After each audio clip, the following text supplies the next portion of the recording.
The year is 2022. The modern woman has so many options she can't even sort through them all. 10,000 plus matches in 24 hours is the norm for a beautiful young lady. I mean, literally. Literally over 10,000 likes in 24 hours. I've never seen anything like this in my life. Unlimited male attention is just a background fact to her daily life.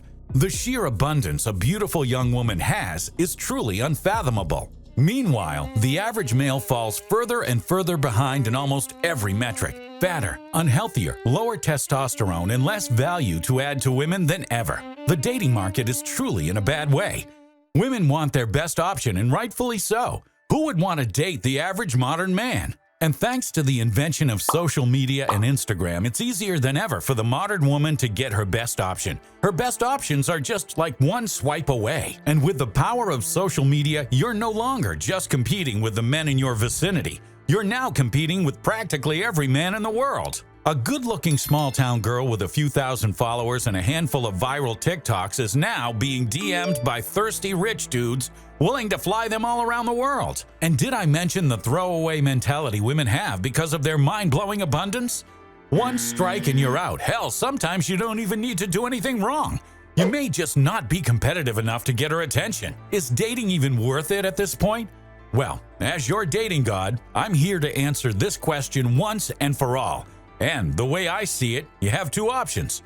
You can either get mad or get over it. Lots of guys online have chosen to get mad and dedicate their lives to arguing about women and female nature while being dating experts. But let's be real, bro. If you really were a dating expert or an expert on female nature, wouldn't you have great relationships with women?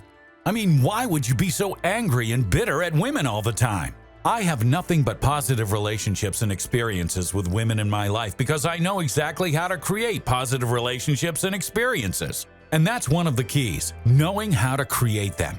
And when I have negative experiences, I politely remove these women from my life and put that focus and energy back into my positive relationships with women. I mean, for a god like me, dating women is easy. So what is there to be mad about? Getting mad isn't an option because if you're angry, it means you're doomed to stay stuck in the same place forever. This is the reality we live in now. You can't change it, so you must learn to adapt and thrive in this new reality. Reality doesn't care about your feelings. It is indifferent. And besides, what are you going to do? Just avoid women your entire life? Humans are designed to have intimate relationships with women. It's encoded in our DNA.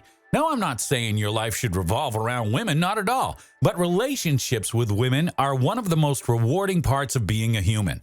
And without them, you're missing out on a wealth of experiences that are impossible to replicate.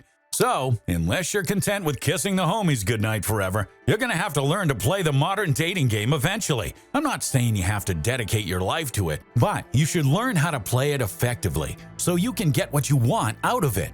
And since the average man in the modern day is so unremarkable, so low value, it's a cakewalk to put yourself in the above average category and make yourself competitive. I see guys like you, fellow base Olympians, do it every single day, and I know you can too. So no, I don't think you should quit dating in the modern day. Dating is a fundamental way to grow as a man. It's a rite of passage from the beginning of time. It's the reason we're all here. And in fact, in some ways, it's now easier than ever. Approaching girls and having in-person game and charisma is now a huge advantage, since everyone is too glued to their phones and socially awkward to chat like normal. And becoming half decent with your game and charisma is an easy skill to pick up with a little bit of practice and guidance. And I know what you're thinking. Yeah, bro, don't have time for girls. I'm too busy on my purpose. Yeah, well, 9 times out of 10, this is just cope. Because when I ask these guys what they do all day, how much money they make, or what their daily schedule looks like, it's always filled with BS excuses. And I mean, come on, bro. Elon Musk is on his purpose way more than you are, and he still has time for a girlfriend. I mean, come on. He's literally sending people to space, building the cars of the future, and posting dank memes on Twitter. And you mean to tell me that going to the gym and your side hustle takes up every hour of your day, so much so that you can't manage to go on 1 or 2 dates per month? Yeah, all right, bro. Just keep on drinking that big old gallon cope, all right? I'll keep chasing my godly purpose, living a dope life, and having beautiful women to share it with. I mean, all I'm saying is, why don't you join me?